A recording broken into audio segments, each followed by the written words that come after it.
So in this video, I'm going to show you a nice little trick that you can do with the new field parameters in Power BI and how you can add multiple different ones to be able to use them as a form of a trend to see performance, and then also add in a dynamic line so you can select a point in time to be able to see the trend from that point and past as well. So with that in mind, let's head over to my Power BI desktop. So I'm going to be starting this one from scratch, but if you'd like to follow along, I've uploaded this Power BI desktop file so you can practice along. So once you have Power BI desktop open, all you need to do is go up to the modeling tab, and then under there we've got new parameters, and then if you click on there we can go down to fields, and then in fields this is where we can start adding in the different measures that we want to use. So let's call this one metric number, and you'll see why in a minute when I do this, because I'm going to be doing other ones as well that are going to cover percentages. And then because we have our nice little measures all in one folder down here, we can just go down and we can select the ones that we want.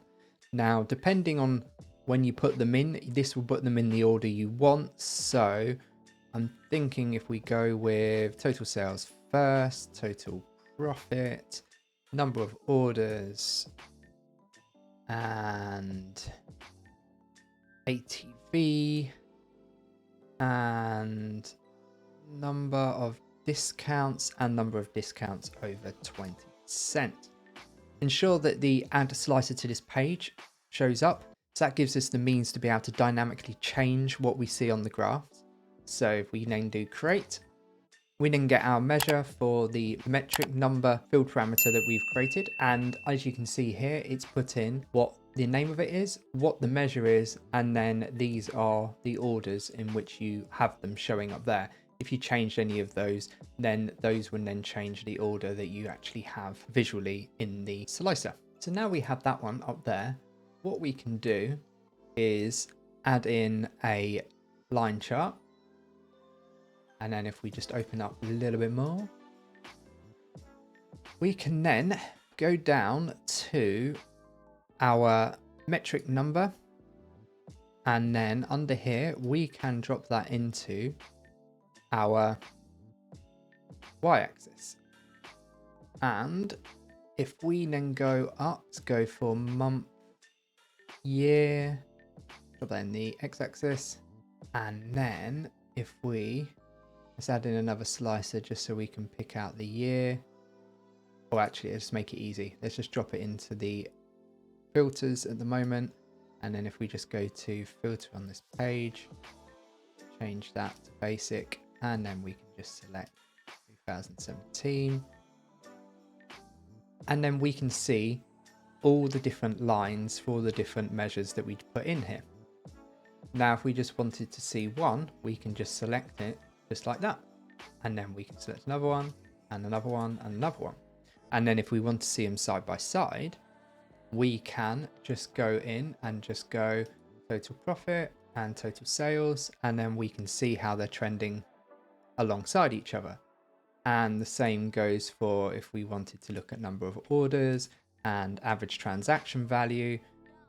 The average transaction value you can see kind of starts to level out a bit, even though number of orders are moving slightly. Now, this is one of the issues that you'll find whenever you use any line charts, is that you will come across where numbers are larger than what you actually have. So a good example here is if I select number of orders and total sales, you'll see down here it's completely flatlined because the number of orders is so small compared to the size of what is the number of sales. Because let's say for December there were 165 number of orders, but then over 56,000 in sales. So it's hard to get a balance. So it's even worse if you were trying to do that when you were looking at, say, percentages. Now, I've included all these because you'll be able to just select which ones you want. But if you were to add percentages in this, it wouldn't work. And this was one of the issues that I found when I started to play around with this. Was I thought, well, normally you put something in the secondary axis. So that gave me the idea of, Well, no, just create 2, which is what I did. So what we do, go back to our modeling tab, and then we click back on our fields in the field parameters under new parameters. And then this one, we're just going to call metrics, and then, or metric, we actually called it. And then we're going to give that, let's call that percentage, just in brackets like that. And now what we want is to then go back to our fact sales, and then we want to select our measures, and then we want to go with similar to what we've got here, but with an essence of what makes sense with the percentages. So if we want to go with percentage margin, and then we've got the discounts as well. So let's get both those discounts. So percentage of discounts applied, discounts over 20%, and average discount as well, because I believe that's a percentage. So now if we create that now, we now get our new one, which is all the way down here. And if we then move this in, we can just drop into, we click on our line chart, we open up this and then drop into the secondary axis, that we can then go, let's have a look at sales and then margin. There you go. You've got the blue line, which is margin, which you can see up here. And then you can see sales is the green one. And then the same, you can kind of go, okay, I want to see sales again, percentage of discounts applied. You can see the same here. Now, one of the things is if then you started adding more, so let's add in, say, margin. So we got different ones there. Now we're lucky, these are changing color. And then if we say we add in profit, we're getting different colors, which is great. But it also makes it a little bit harder to then suddenly understand which one's which, because it keeps moving if you just wanted to have a look at it. So what we can do is if we click onto the chart again, we can go down to series labels, click that as on, and then we get what it actually is called at the point of the last part. And because of that, it's probably worth putting in some markers, probably not have them that big. Let's make those a little bit smaller. Maybe 3 would be okay. Yeah. And then we can see at which point there are. And then obviously with series labels, we can make the label a little bit bigger, just so then we can read it. And then you can see how that's performing across the board there. Now, as I mentioned, obviously, if you use number of orders or number of sales, it's not going to work. And then the same logic can be applied. If you prefer not to have a percentage and just have the other numbers on the other side to use as secondary axis, then you can. It's absolutely fine. Now, one other slight little problem I come across was, what happens if I didn't want to use anything on the side of the metrics numbers? What happens if I just wanted to have a chart where I was like, no, I just want to look at the percentages ones? You go, okay, well, let me remove total sales. You do that, then it brings everything in. You're like, well, what am I meant to do? And this is when I realized that you can take advantage of using a blank measure. So what we do, go back up to modeling, and then we go back, and then we go fields, and then type back in metric number blank, and then we can drop in our blank again. And then if we go fact sales, measures, and then we did total sales, total profit, number of orders, ATV, number of discounts, and number of discounts over 20%. And now if we add that one in, we now have our one with the number of blanks. So if we go here, click back on here, scroll down. Now if we replace our metric number and then go like so. So then if we select percentage discounts applied, and that pushes that down, so we can see discounts applied account there and total sales is there. But then all we want to see now, as I mentioned, is just discounts applied and margin percent. We go up to blank, it disappears. Now because it says blank, it's giving the name blank. So what you can do is just go up to here, and then where it's got blank as the name, we can just change that to space, and then it doesn't actually show anything, and then it just disappears. So now you don't have any line going through there. Now the only issue you do have is obviously something will show up on your legend. So if we just remove the legend, just like so, and just relied on the series labels, this will be enough. And then if we just remove that title as well, just looks a little bit more neater. Then you suddenly have a dynamic chart that you can remove anything off y-axis or the secondary axis. Now, obviously you would have to do the same with the percentage one, but that's the logic there. Let me just show you what the blank looks like. All it is I just called it underscore blank, so it's sat at the top, and then I've just written in blank, open bracket, close bracket, and it's that simple. And having a blank measure is actually really useful in various different ways, where you want to be able to split out different parts, columns, rows, and also in here with line charts. So now we can dynamically change any of the measures that we have set up in this line graph. What happens if we wanted to be able to kind of go, we know performance was targeted at this point in time, and we would like to understand what does that point in time look beyond there. If people knew that mid-July was the point in time when they needed to start making that change, then they'll be able to just look at this chart and go, we can see margin is evened out over that period in time.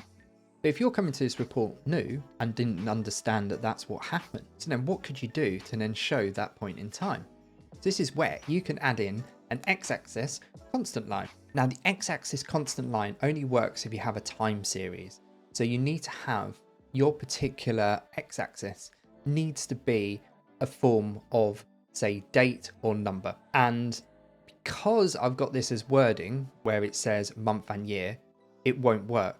Now, if I just added in, say, month as the x-axis, so it just goes 1, 2, 3, 4, 5, 6, 7, 8, 9, 10, 11, 12. We can then go here, then go in and go add an x-axis constant line. And then we want to be able to say a value of 7, because it's July, and then you get your line. Now that isn't dynamic. And then also it doesn't help down here because people might not know what that means. You could put months at the bottom, but say like you have end of week, like I have here, you can just drop this in and then it can start showing it by week. And because this is week based now, it's now showing all different spikes. And I probably expect that maybe the user doesn't want to see it like this. So they probably do want to see it by month of the year. Now, the way around this is to then go to transform data. And then if we go to dim date, and then if we click on the date and then go up to add columns, and then under date, we go to month, and then you can click start of month or end of month. In this case, I'm going to do start of month. And now we got start of month, and then we can just close and apply. Now start of month has been added. We can just drag that in above the end of week on the x-axis, and now we've got back what we've got here. If we go back to our x-axis constant line, we can go add line and then go back to the line, and now we can select a date. So now we know we want to go back to 2017 to, let's say we want to say it was mid-July, and then if we just change that to 2017, and then we've got our line, and you can see it's not exact, but if say we wanted to kind of drill down and see it by week, it has a little bit more impact where you can see where the change happened and then see how the margin performed. As you can see, it kind of dipped there. There was a bit where it didn't perform, but if we go back up to our month, you can see on average it has gone quite consistent around the 13 mark, but improved after the communication was made based on fake communication that I've just made up a date. But the idea is there. Now, that's not dynamic because every time you want to put in a date, it would change. Because let's say that's for that particular instance. What if they wanted to say, look at the ATV? You can click on that and then it will give a means to go there. But say the push was actually done at the point in May. So then you would have to go back in and then go there and then go, okay, let's change it to mid-May and then do that. But that's all well and good. But then if we weren't looking at ATV anymore and we were going back to our blank, then that's moved and we don't want that. So what can we do?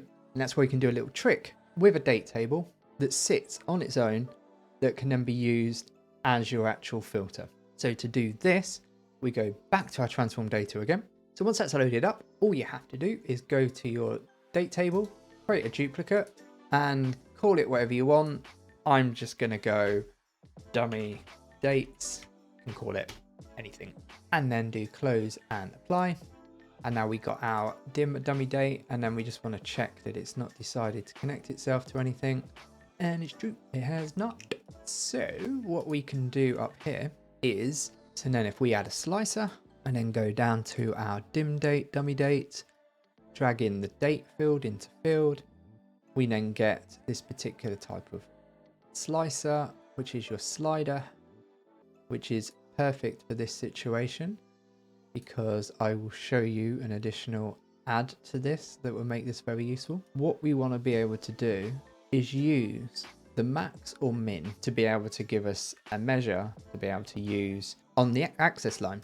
So if we go up to new measure, and then in this case, if we just create a max of date, so max date, and then let's add in max, and then go to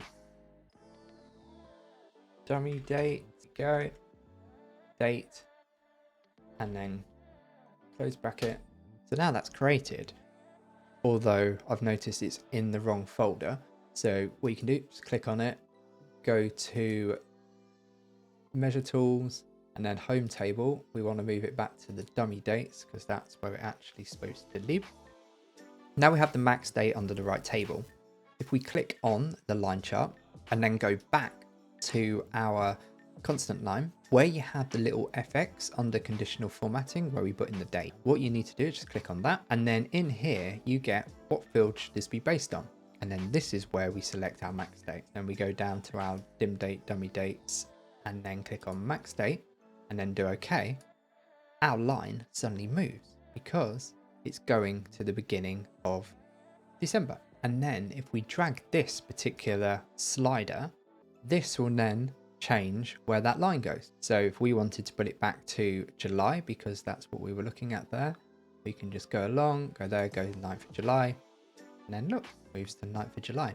And then to do that as a set, we always can have it as, I believe it's after, no, wrong one, before. There we go. And then you always can just adjust it depending on what there is there. Now you can do the same by having a min and then assigning that as well to the table by creating another line.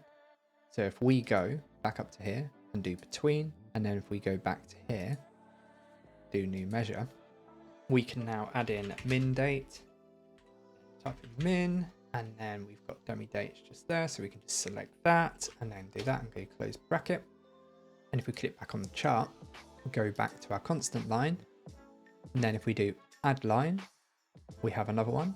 Go over to the effect, go to here, go to our dummy date, and then select min date, do OK.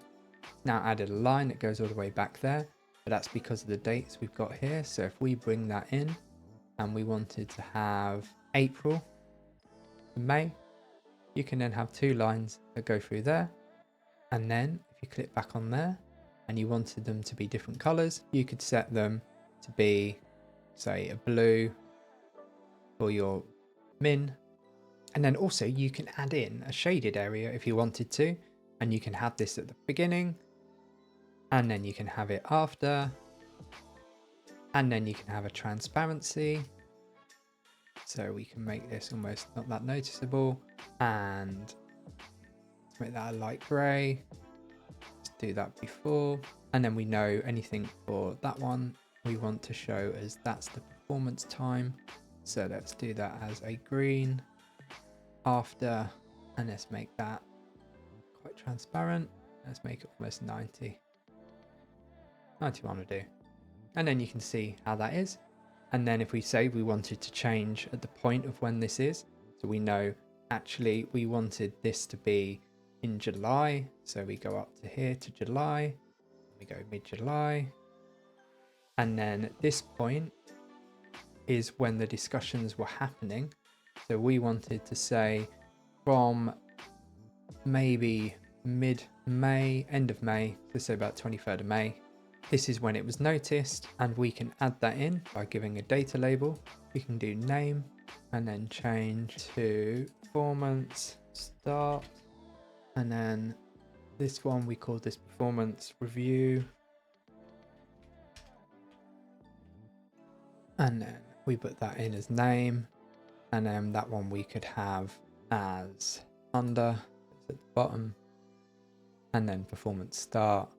We can then move that over to be to the right, so that almost makes it look like the performance review was that side. So actually, let's do right, and then we know that is the point of, and then we change that color to like a light gray, too light. Oh, it's the shaded area, that'd be why. And if we go darker one there we go. We know that's the performance review, and that part's there. Change that shaded area after. There we go. Now we know its performance was happening, reviewed then, and then the start was there. So then we can see how that's performing. And then obviously we can add in other parts that we want. Let's just get rid of this old one so we don't get confused. Save that over here. Bring that over. And then we can start adding in, if we wanted to, total sales as well. Sort of see how that performs against everything. And then we can just go back and do blank. And then the same could be applied with the percentage one as well. But for just this example, just wanted to just show it on that one. Now there's one other little trick just to make this look a little bit nicer. If you go to your slicer settings and then change them to horizontal, you get these nice little buttons. So then you can just bring these out to be able to get buttons instead of, so that's blank again, instead of your list of slices. And then if you bring it up, it will then change how they all slot in. So we can see here, if we wanted that to come in a bit more, it can. And then this one hopefully will fit them all on. It does.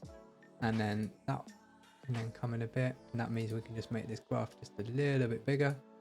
And then we got it, and we click save, and now we've got our dynamic chart like so. How cool is that? And then we can change our date.